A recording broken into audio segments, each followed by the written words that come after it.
Aku lebih tampan. Pria mulai kebosanan berada di ruangannya. Dia ingin berjalan-jalan di sekitar taman. Pria keluar dari ruangannya, melihat tokonya ramai. Pria tidak jadi untuk mengganggu keduanya yang sedang sibuk.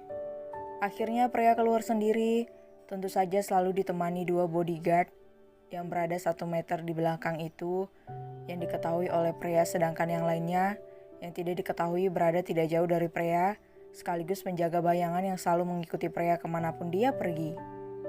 Cuaca sangat mendukung untuknya berjalan di taman menikmati pagi menjelang siang.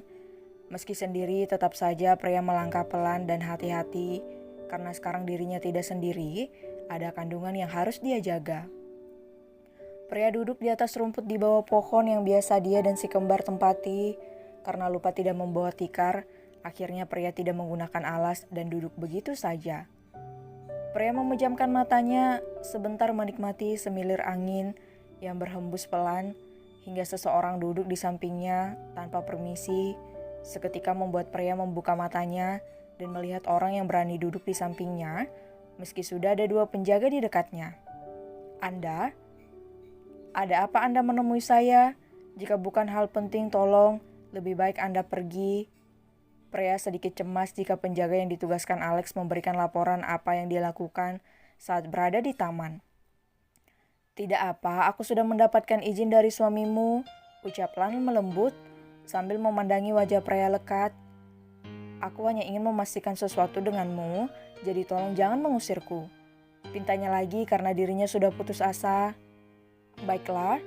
Meski dengan berat hati, pria mencoba berpositif thinking karena Lan sudah mendapatkan izin dari suaminya, jadi dia tidak mempunyai alasan untuk menolak, apalagi mengusirnya.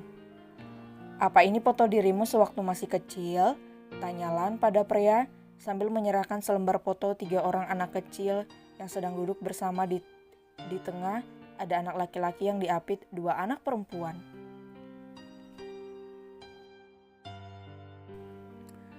Pria mengambil foto itu dan memperhatikannya secara seksama. Dia sedikit terkejut, bukankah itu adalah foto sang kakak, dirinya saat bermain bersama dan juga seorang anak laki-laki yang sedikit dia kenal di sebuah tempat permainan sewaktu kecil dulu. Pria menatap Lan dan setelahnya menatap foto itu secara bergantian. "Dari mana Anda bisa mempunyai foto ini?" Bukannya menjawab, pria malah balik bertanya. Dirinya sangat penasaran foto itu. Dia hanya diambil oleh anak laki-laki itu dan itu satu-satunya sebagai kenangan. Apa laki-laki ini adalah dia? Batin pria menelisik. Lan melirik ke arah pria mencari sebuah kebohongan di dalam matanya, namun tidak ada di sana. Lan tidak menemukannya, yang ada hanya kebingungan dibalut sedikit penasaran. "Itu sewaktu kita bertiga bermain bersama," ucap Lan lagi. "Apa kamu tahu sesuatu, pria?" tanyanya lagi. Coba ku ingat." Pria diam dan memutar memori di dalam kepalanya. Namun nihil, dia tidak tahu karena mungkin dulu dia paling kecil di antara keduanya. "Yang ini kakak dan yang ini aku, serta yang ini aku lupa siapa dia, tapi kami berteman. Dia sering dekat dengan kakak," ucap pria berusaha menjelaskan apa yang dia tahu dan dia ingat. "Tapi kakak, aku sudah tahu segala hal tentangmu dan kakakmu. Maafkan aku atas kesalahpahaman yang selama ini terjadi," ucap Lan tulus meminta maaf pada pria. "Tidak apa, jika kamu butuh bantuan hubungi aku atau suamiku," senyum pria, hatinya lega sekarang bahwa semua hanya salah paham. "Terima kasih. Baiklah, aku harus pergi. Semoga kita bisa bertemu lagi. Di saat itu mungkin kita akan menjadi keluarga." Senyum tulus Lan berikan lagi pada pria. Mereka berdua berjabat tangan. Meski pria sendiri bingung dengan maksud Lan menjadi keluarga, tapi pria berusaha tidak peduli. Lan kemudian pergi dengan alasan masih ada urusan yang harus dia lakukan. "Bos, apa Anda yakin memberikan izin padanya?" tanya Arya langsung, karena jika itu sesuatu tentang istrinya, maka bos itu adalah nomor 1, harus tahu duluan. Tapi bos." "His, aku yang memberikan izin, kenapa kamu yang pusing, ha?" teriak Alex tepat di telinga Arya yang berada di dekatnya. Cepat kerjakan pekerjaanmu karena aku ingin cepat pulang, tukasnya setengah kesal. Ada apa dengan si bos? Kenapa dia marah-marah? Padahal kan dia sendiri tadi yang memberikan izin pada Tuan Lan. Batin Arya bingung, kemudian keluar dari ruangan sang bos. Sedangkan Alex membuka kembali rekaman video yang dikirimkan anak buahnya. Tangannya sedikit mengepal, dia cemburu dengan kebersamaan Lan dan Freya di taman, apalagi tidak ada dirinya di sana. Beraninya kamu Lan, padahal aku sudah memberikan izinku, tapi lihatlah kamu mengambil kesempatan dalam kesempitan. Batin Alex cemburu hanya karena Lan bersalaman alias berjabat tangan dengan Freya. Aku lebih tampan, decihnya lagi. Dari segi apapun aku lebih segalanya, ucapnya menyombongkan dirinya. Emang benar sih, tapi mungkin jika Arya dengar pasti muntah tuh orang. Freya sudah kembali ke toko dan si kembar sebentar lagi mereka pulang. Beruntung tadi Lan cepat pergi, Freya sangat takut jika sampai suaminya marah dan cemburu buta. Ya, meski sudah mendapat izin, entah kenapa perasaan Freya mengatakan akan ada hal lainnya. Momi, teriak Lexa melengking dari arah luar. Toko anak-anak itu menjadi pusat perhatian para pembeli yang kebanyakan ibu-ibu. Sedangkan Alex melangkah dengan pelan, tidak peduli dengan teriakan adiknya yang melengking sekalipun. Freya yang baru saja duduk di kursi kerjanya, berdiri lagi dan berjalan ke arah luar. Sayang, kenapa teriak? Tanya Freya lembut.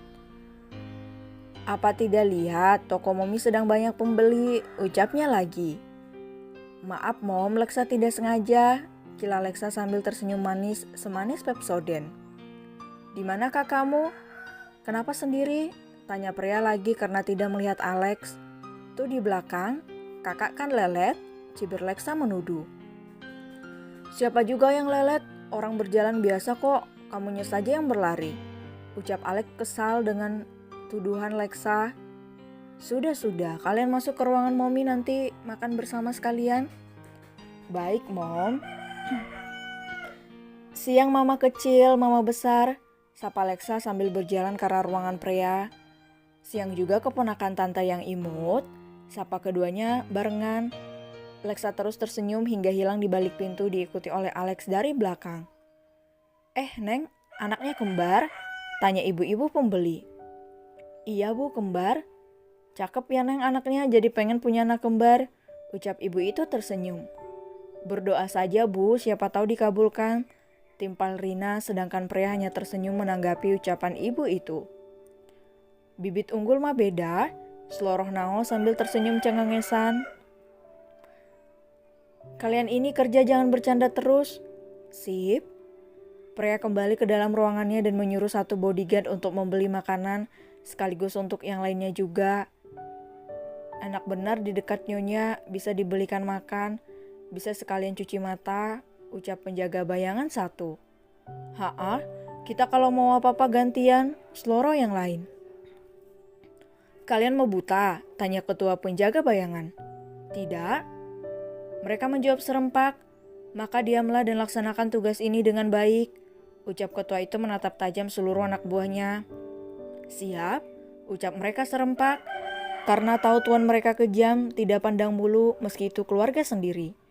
Sedangkan sang ketua sudah tahu dengan jelas apa konsekuensinya, maka dari itu menyuruh semua anak buahnya diam. Dia sendiri bergidik ngeri jika mengingat perkataan tuannya.